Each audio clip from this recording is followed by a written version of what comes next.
Aloha, everyone. Thank you all for coming. Real quick, just want to say mahalo for everyone who was able to make it out and who helped prepare this event for us. We want to recognize a few people. Dr. Greg Chun, who's the project consultant, he helped us get set up with the tent and the chairs. We also want to recognize Stacy Helm. She's not here with us yet, but she'll be coming up. She's actually the project engineer, and she'll be doing the tour with us later today. She's going to talk about the campus. We also want to recognize Jason Sifra, who's the Vice Chancellor of Student Affairs. Jason. Dr. Marty Fletcher, everyone knows is the West Hawaii Director.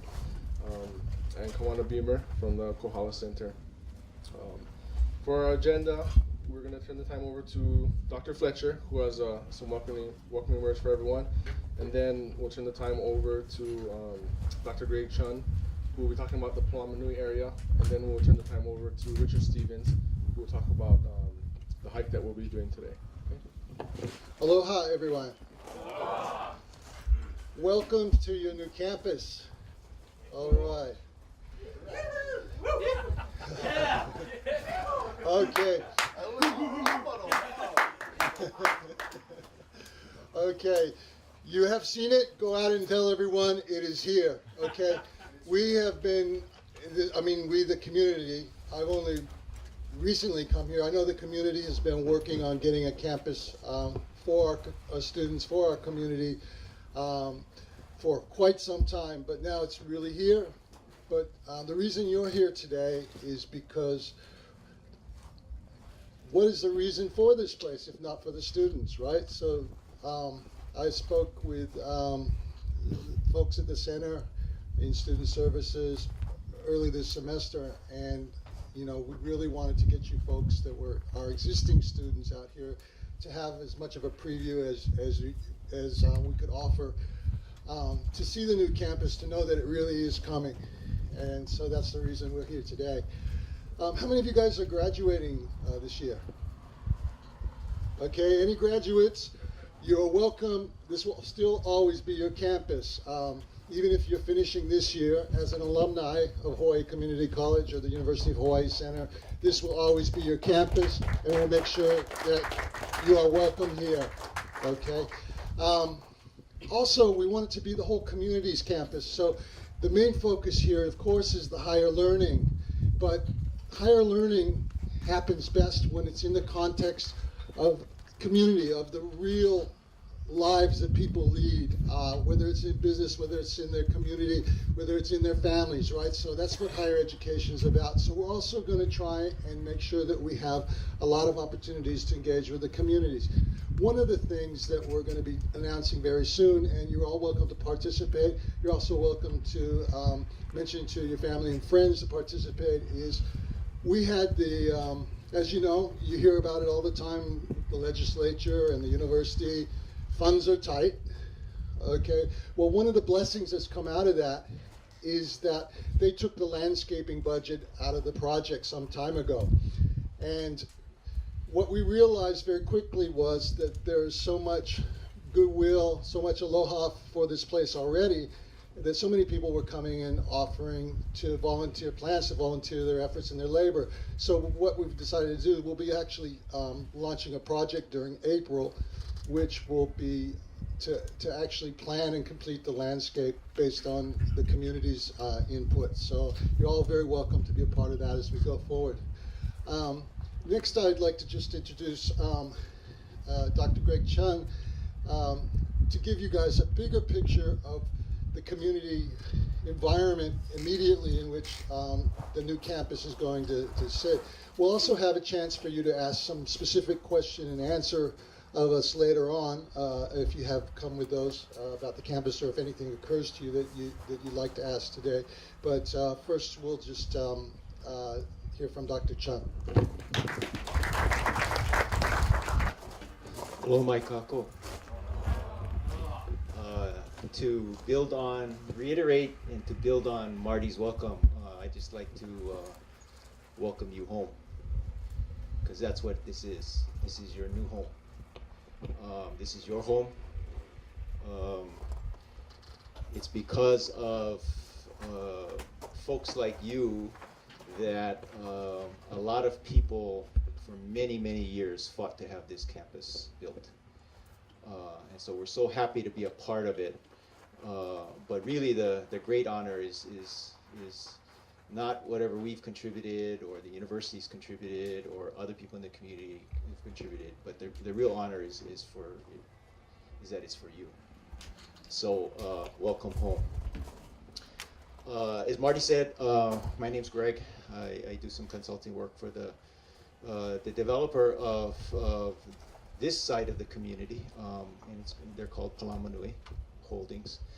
And I just wanted to take a few minutes to talk about the vision of how we are going to work together going forward, and the kind of opportunity in life that can afford and create for all of us and all of you, because we think it's really, really, really exciting. So, Palamanui Holdings owns 725 acres on this side, the north side of this road. Okay, it's a long, narrow strip, and our Malcolm-most boundary is the bottom of Makale Estates, and then we go all the way to Queen K. Okay, and the owners of the project bought this property back in the 90s, and had gone through a number of iterations of plans in terms of what they wanted to do, but in or around 2000, the decision was made to sort of switch gears, and they partnered with the owners partnered with the university to create a community here that was really built around a new campus. Because as you might expect, or you might understand, if you have a campus out here in the middle of nowhere, there's some things that make it a little bit hard. And so for this to really, really work and be everything that it can be, it was really, really envisioned that the campus be a part of the university and the university be a part of the campus. The way we talk about this project is we're trying to build community into college, literally build community into college. So the project went through a number of sort of iterations, and the vision of creating something that was hand in glove with the university is what came together. And part of what inspired that, I can't say it was totally this, but part of what that inspired that vision was what this land and this place has always been. If you're familiar with doing any of this kind of development stuff, one of the things you do is you always have to do your archaeological surveys and all of that. But beyond that, you really want to try to get to know the mo'olelo of this place and the history of this place, because it's an honor and a privilege if you're going to be developing on land like this. And we had a lot of good guidance from a lot of kupuna.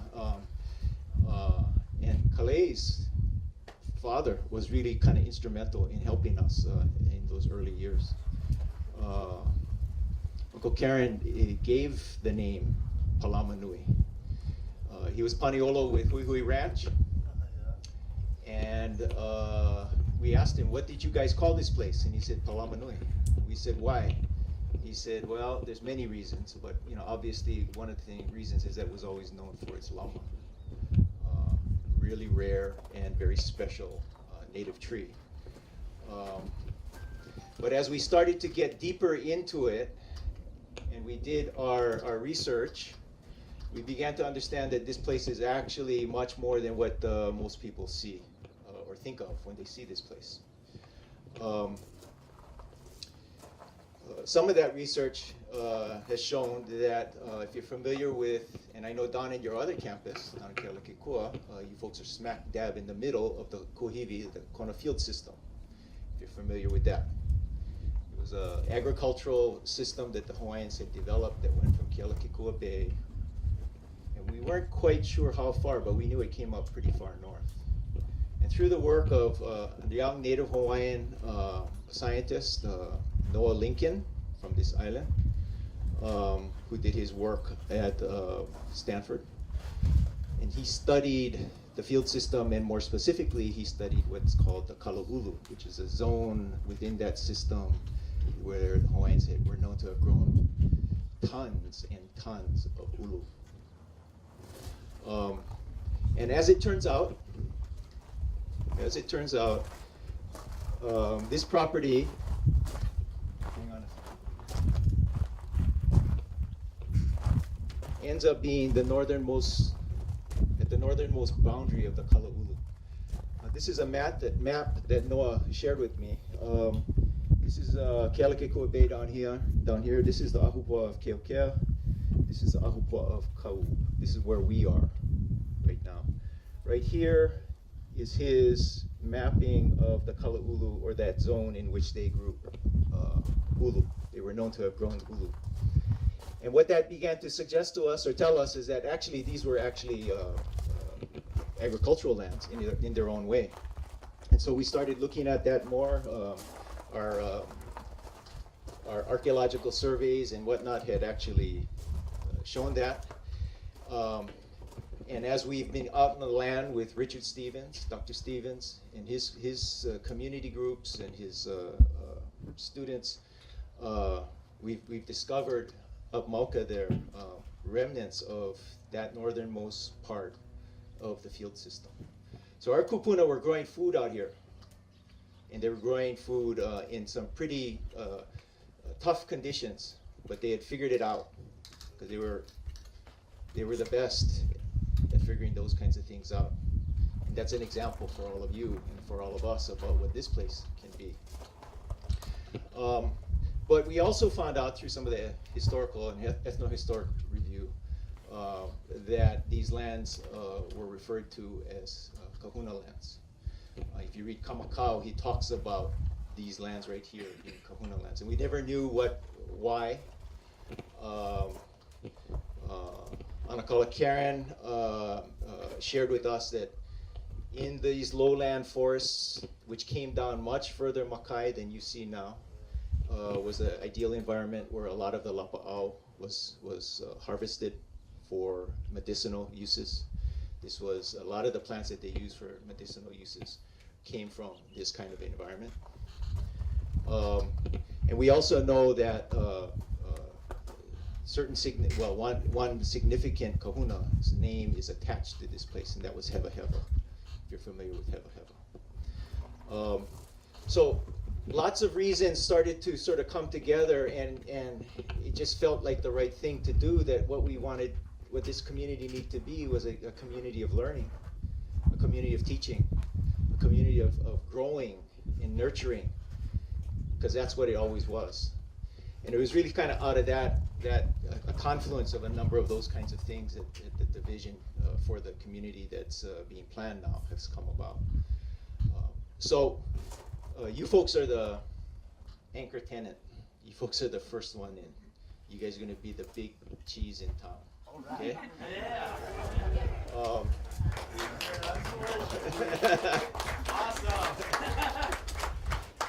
And immediately across the street is going to be what we call a university village.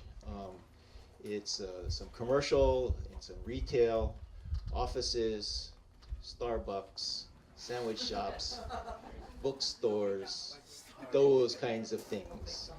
Okay, all the kinds of things that help make a college experience a real experience. And through those kinds of opportunities, we can also, as Marty has been working feverishly and working on developing relationships in the community, we'll be able to have opportunities to link education and learning, real-time learning, right across the street from each other. So we're kind of sitting at the Mauka side, the Mauka end of what will be a retail village. We have zoning approvals for a little over 1,000 units. You know, that's probably 25 years out. I mean, it's not, you don't build that many houses right away. But included in that are the potential of doing student housing, faculty housing, housing for families, everything that you might need to make going to school a whole lot easier. then we have some other things. We have a business park further down Makai near the Queen Kahumanu, and we're in conversations with people like Nelha and others, and businesses who get spun off from places like Nelha. So, you know, there could be some really interesting opportunities down there to link programming with technology, with engineering, with various kinds of businesses. Okay. So we're really excited about this project. It's a very unique project. There's no golf courses. There's no gated communities. Okay, it's really about creating a place that families and people from here can feel comfortable and live and walk, play very close to home. So we don't have to drive forever and get to Costco and stuff like that. So you know, I won't go into all of the details of the plan and everything. We have some storyboards. I'll be around for a little while afterwards. We can talk story. I just do want to say one thing though, that you know, you will hear about us in the papers and in the news in the next several months. We've already been in the news. We are seeking a change of some of our zoning conditions. We're not trying to get out of it, but really what we're trying to do is substitute what we had agreed to do, which was to build a road that went right up through that dryland forest, unfortunately. And instead of doing that, what we want to do is work with the county to help complete the last section of Anikehokolole. I think that better serves this community, will better serve you folks, and just makes a whole lot better sense for you now. Okay. So we can talk more about all of that stuff, but you'll hear about us in the paper. Just keep an open mind. That's all we ask. But we do appreciate you giving us some time to at least tell a little bit of our story. One last thing I want to say before I turn it back to Marty.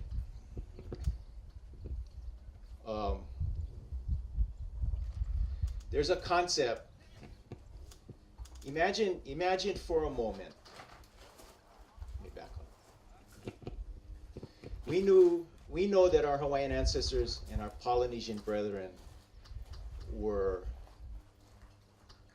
highly skilled navigators. They navigated and populated the Pacific thousands and thousands of years ago, using the stars and their knowledge of the environment, the wind, and the currents. Okay. They say Hawaii, the Pai'aina, maybe first waves of migration, some people say 800 AD, some people say 600 AD. I recently talked to an archaeologist that said, you know, really the earliest population on this island was probably down in Ka'u, and that was probably around 1000, 1100 AD. But they were navigating the whole Pacific quite prolifically. But imagine for a moment what it must have been like if you were on the first wa'a. The very first one. Somebody said, there's a place out there in my head, in my mind, come with me, let's go find it. We know from our Polynesian cousins that when they sent people, their ancestors, on these long kinds of voyages, they sent only the best, because that's what it was going to require. You folks are on the first wa'a. You folks set the bar for everybody else that comes behind you. You folks set the bar for us to do what needs to be done to support what you folks need to do. So you carry that, and I just ask you to remember that the next time you don't want to do a homework assignment for Dr. Stevens. I should have done that last night.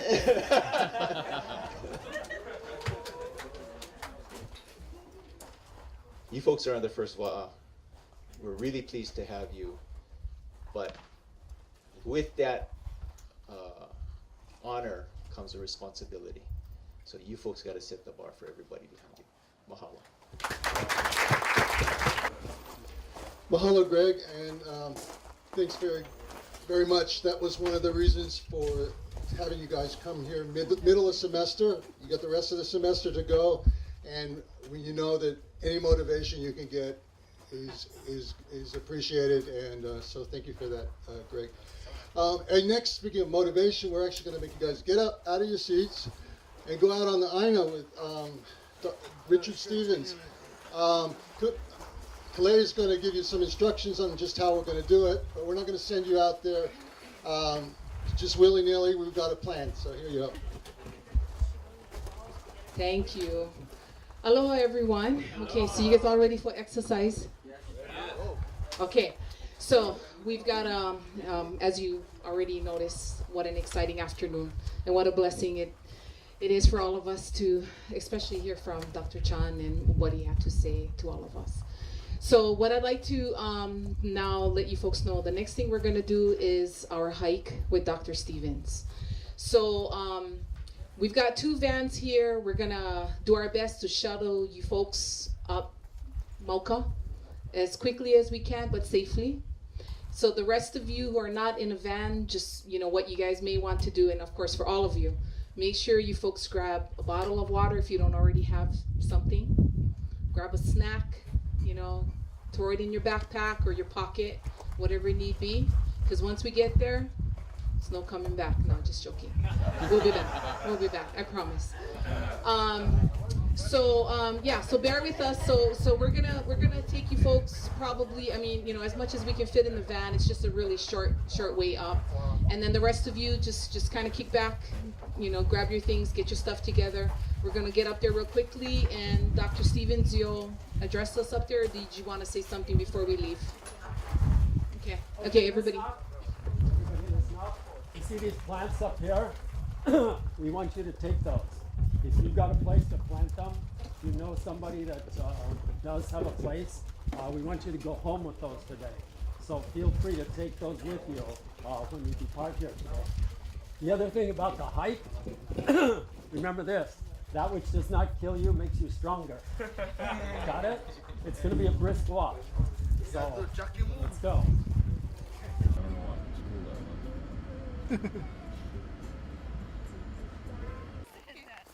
Yeah. Featured in the video. Yeah, she was with us that day. It was on Sunday. Us came.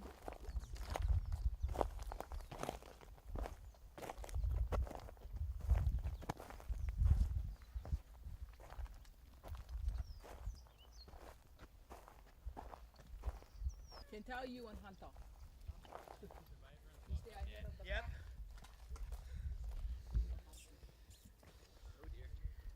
Survivors versus We got time to stop at a couple more places then. This is a cave land out here where we just came from.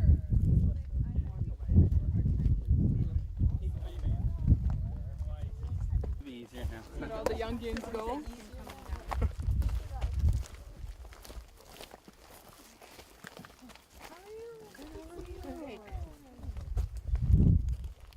Oh, you made him. I made him, sister. I made him. Good to see you. I'm glad you came. I know.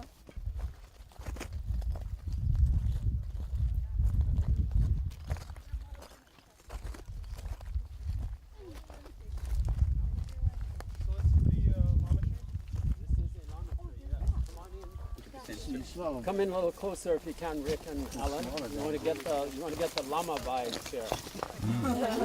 Yeah. Okay, listen up now. This is a llama tree. This is very possibly was here before the first Hawaiians came. It seems that the llama tree may be the oldest living flowering tree. That means not the pine trees or the conifers, but trees like the oak and the okia, which grow to 400 and 500 years. The llama tree may get to be 1,500 years old when they blow them all away as far as a long-living tree. Now, you want to think as you're sitting under this tree and you want to open your consciousness to this. This is a healing tree. The name of our campus, Palamanui, Pa means enclosure, Lama, the llama tree, Nui, big. So big llama enclosure, those are built for healing. to put people inside so they get the healing vibes from the lama tree. Even making a house out of lama wood, put the injured or ill person in there so they get a real blast of healing. You can get the same thing sitting under the tree like this, lying under the tree, standing under this tree. It radiates healing. It's sacred to the hula goddess Laka, and they put a block of uncarved lama wood on the altar in the hula halal to represent Laka herself, goddess of the forest as well as of the hula. And so this is a really special tree. It's in the persimmon family, so its fruit is delicious and very nutritious. When this tree starts fruiting, we want to be up here and picking and eating because this is a very special tree. So, as I said, when you're underneath this tree, you just imagine now the Hawaiians who farmed all around us here. These piles of stones that you see are where they grew things, put mulch on top of piles of stones. You can plant anything in there and it will thrive. And so you can imagine taking a break under this tree here. And you see all like the lava,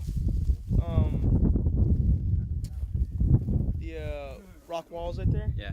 Yeah, last time we came here, me, my brother, and Donald, we laid all that out. Awesome. Yeah, all like right here. Lovely, absolutely lovely. Yes, I'm right there. Go ahead, climb on down.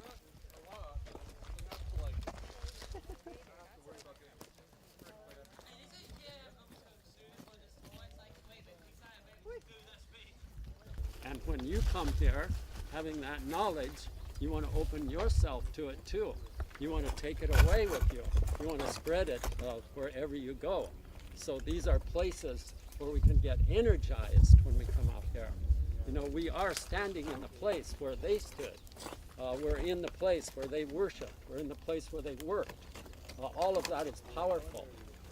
They are here watching us now. They're glad that we're coming here to their place and bringing life back to it again and cleaning it up and opening it up again the way it was.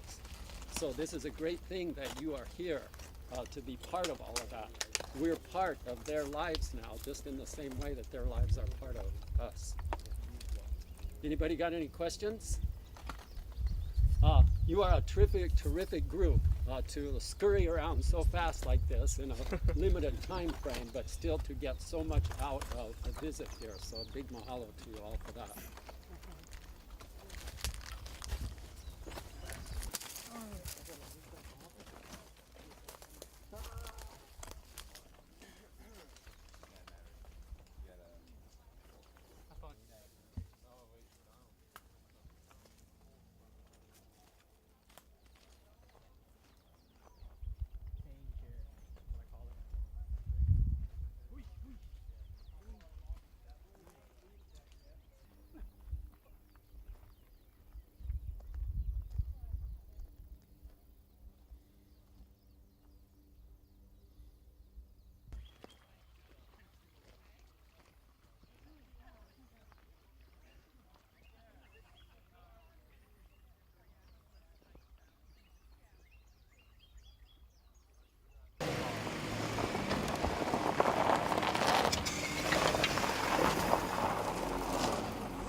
And you're depending on your dog. If your dog's hand catch, I feel like you don't deserve to have that big.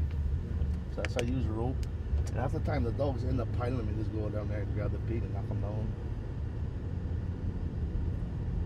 Hi, my name is Stacy Helm. I'm the project engineer for F&H Construction, and we're the general contractors building Palamanui.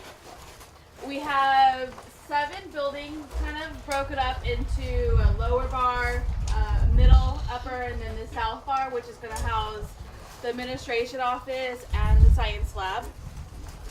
The upper bar is going to have the classrooms, the culinary, and bakery. And then the lower bar is going to have more classrooms. So this is projected to be a LEED Platinum project. So all the features going in, there's a lot of PV panels, the air conditioning units are LEED certified, and they meet certain ratings. On the far end, there's a wastewater treatment facility going into, so the water is going to be recycled back into the campus, into, you know, more of that LEED, the renewable resources. There's a lot of windows, so it's going to have a lot of natural light. So, you know, the use of traditional light fixtures, or you're going to have them because of the nighttime activities. But the large clear story windows, it's all going to have natural light coming into the classrooms. And I believe it's going to be a distance learning. It's going to be set up for distance learning, or Both distance learning and face-to-face. so in the classrooms in the lower bar, they have TV or monitors for cameras, microphones for distance learning. So it's going to be like a state-of-the-art campus in Kona, which is, you know, the labs are going to be like a mainland type university labs with the proper lab casework and countertops, you know, Bunsen burners and all that good fun stuff to play with. And Electric Bunsen burners. oh, electric. Okay, so That's the latest thing. we like gas, but it's always fun with We'll the gas. still be cooking with gas. So does anybody have any questions? Yes. Do you know what percentage of the energy use is going to be self-sustainable versus off the power grid? I don't know offhand, but I know we're trying. You know, with Platinum, it's, you know, a lot of it is using the recycled water, reusing throughout the buildings, and then with, you know, the lights, the clear story windows to have the natural light. So are we putting UV on the roof? Every roof gets PV panels. We have a trellis that's in between the buildings, and that's going to have PV panels on top of it too. And the parking lot? Parking lot too is going to have PV panels. So any roof area is going to have a panel. Good. Okay. Yeah, the other side of that equation is always how much you use, but we're going to come pretty darn close to being energy self-sufficient.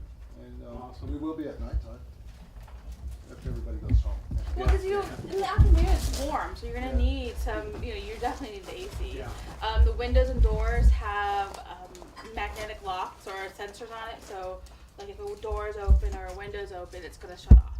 So it kind of saves power that way and saves using the AC units. Stacy, would you mind talking a little bit more about LEED, what it stands for, and how it works? Oh, sure. LEED is the Leadership in Environmental and Earth Development.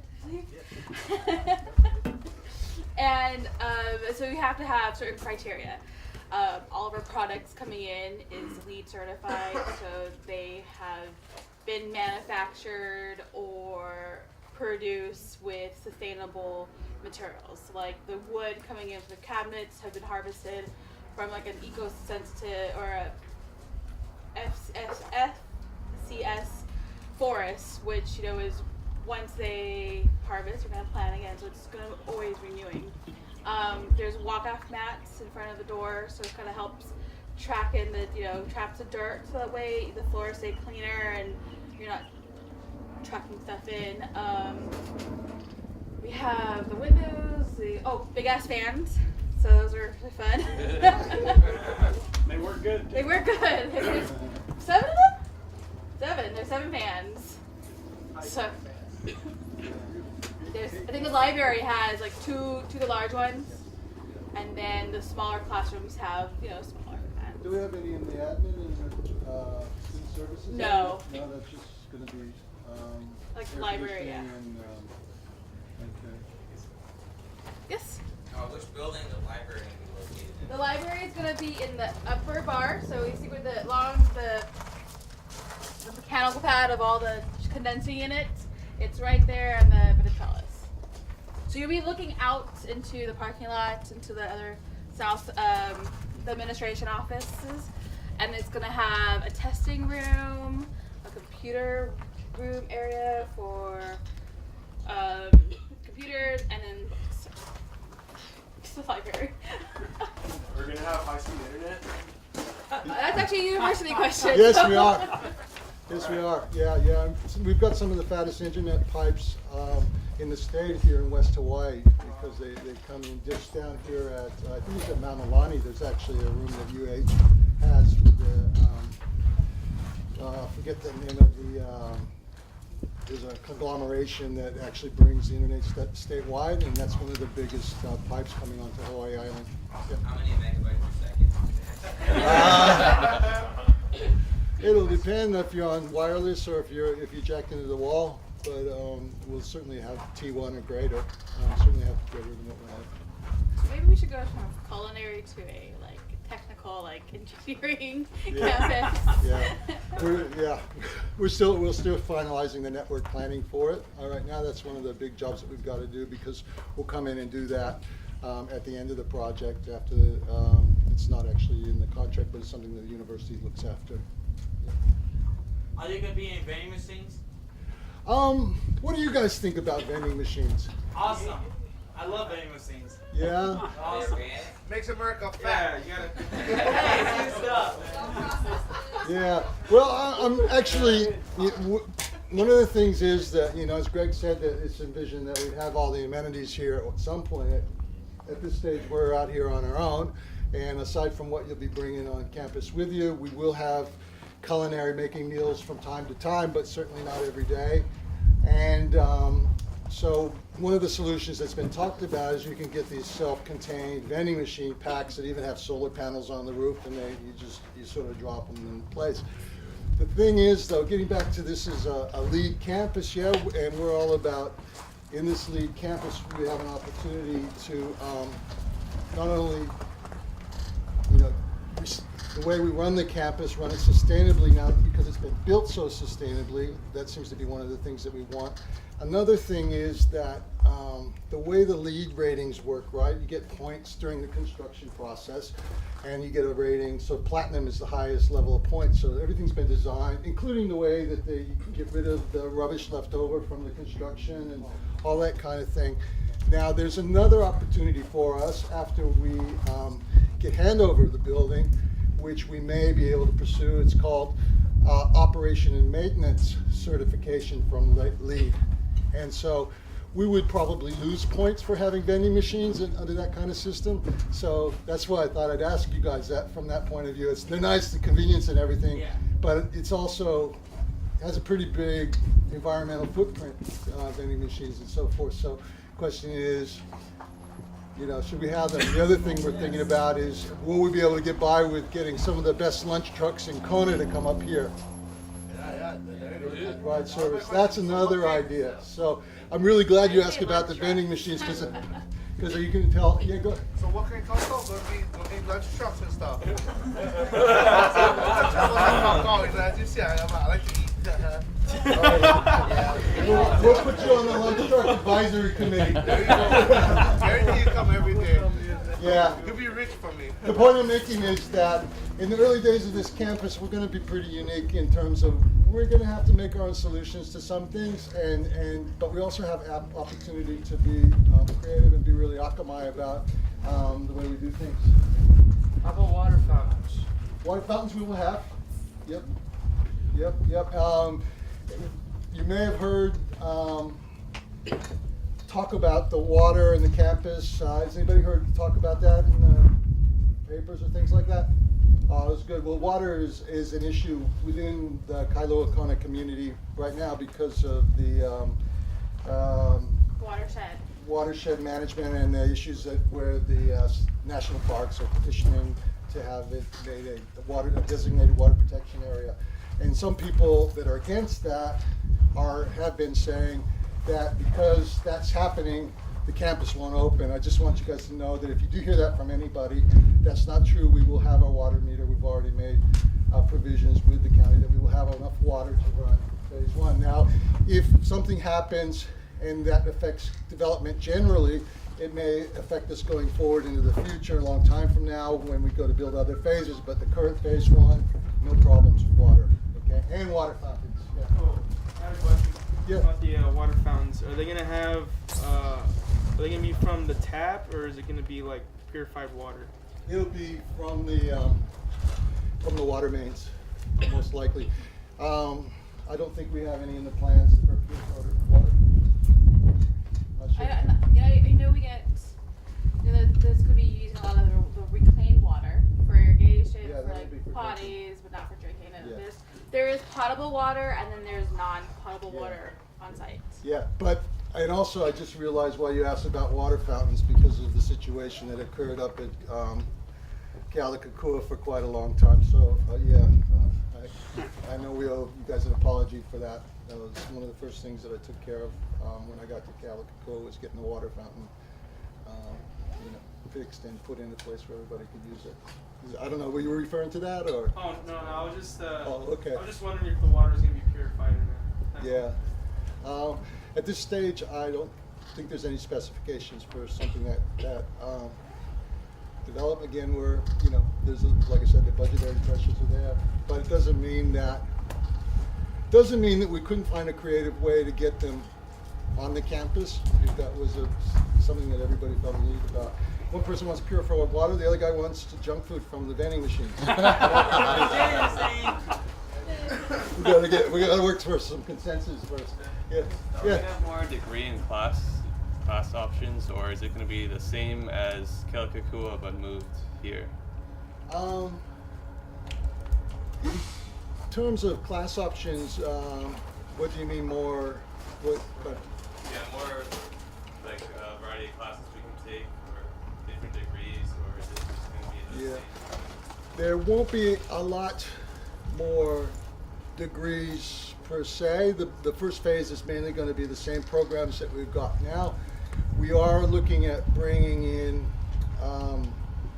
the Associate of Science and Natural Sciences degree to add to this. One of the problems with adding new degrees right now is overall the UH system has too many degrees, and also it's a problem that different universities started developing all these degrees mainly because it was like an arms race with other universities. Yeah, we got to have more degrees. So what's happened? How many people have had to take classes that weren't in their degree path? Yeah, it's kind of frustrating. So what happens is the degree paths get too complex. So we're in a stage right now where we're not making a lot of new programs. Doesn't mean we won't make any new programs, but one of the things that we can do is we can take the existing programs and we can make them local. Yeah, so we can take an Associate of Science degree and wrap it up with internships from some of the local folks that are really anxious to work with our students and actually develop them for their own future workforce. I was hearing one of the professors speak about the 2+2 program. Yep. And is this going to enable in time students to achieve and get their bachelor's degree here versus going out of state because they cannot get it here? Yeah. Is this campus going to be enabling that in the future to get not just your associates but your bachelor's at home, so they don't have that huge cost to say, well, I can't get it here, I have to go elsewhere? Yeah, well, actually, that's one of the issues that we've had at Kalakakua, probably partly because of the location, but partly because we could have done a better job and we were too focused on just what Hawaii Community College could offer. But we actually have available many degrees, I would say up to 20, 25 different bachelor's degrees, some master's degrees that students here can take through the center at a distance. And those programs will still be available, but the thing is, you'll know what they are. We won't keep them a secret so much anymore. Good. So you can really you can study, for instance, you can study business, you can study social work, master's in education. We've even had one student that's been using our library as a base for doing her PhD through the University of Hawaii Manoa, UH Hilo, UH West Oahu. So all of those institutions will be offering some of their degrees here. And there'll be probably more and more of those becoming available. And even if you just find out which ones we've already had available but haven't really gotten the word out about, you'll be pretty surprised. Uh-huh.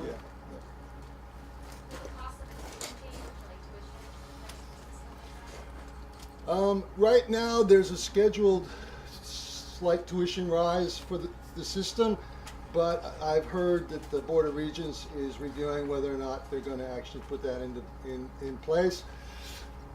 In the longer term, it's really interesting time, especially for systems that have community college attached to them, because there's a lot of talk right now about trying to make higher education available to anybody who is ready and willing to go for it, so that the tuition doesn't become a barrier.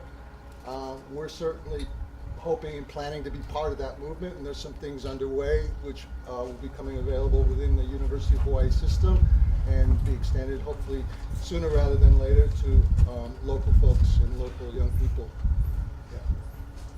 Yeah. You talked about some section of Palamanui will have like a business park or something, and you said that might be, do you think there'll be possible internships with businesses? Yeah, my own bias is, and then remember I'm one person and most of the people see me, I do have a job to talk to the community about what programs they would like, but I still have to go through my academic colleagues to put through programs and even courses like internships and things like that. But when I talk to the community, there are so many different internship opportunities, and certainly this area around the airport, this whole section of Kona is hungry for local folks to grow up and become their workforce. You know, whether it's Nelha, certainly the properties in the hospitality and culinary opportunities, but there's more than that. There's a lot of agricultural things happening. There's a lot of marine science kinds of things happening.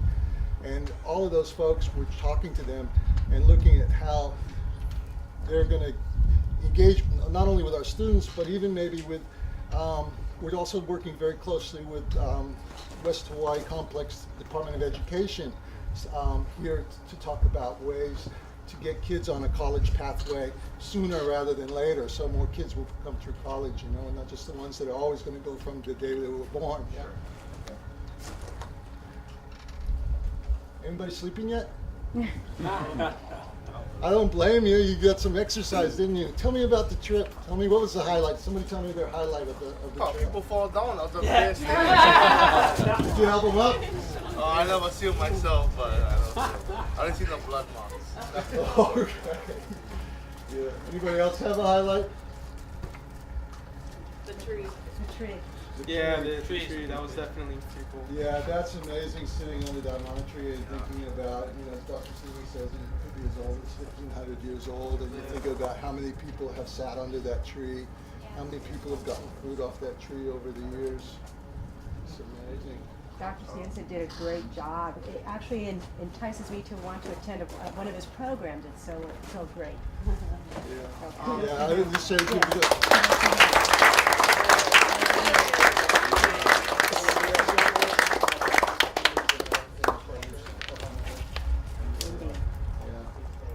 Well, will the trails be more, more to where the students can go holo on top and see you spend time, you know? 'Cause that was kind of fast for me to connect to the place where we're in, you know? So I was wondering if they were gonna have more advantages to students can just go out, and how much more. What I'm trying to ask is the trails are gonna go down to where it comes down to the school and whatnot.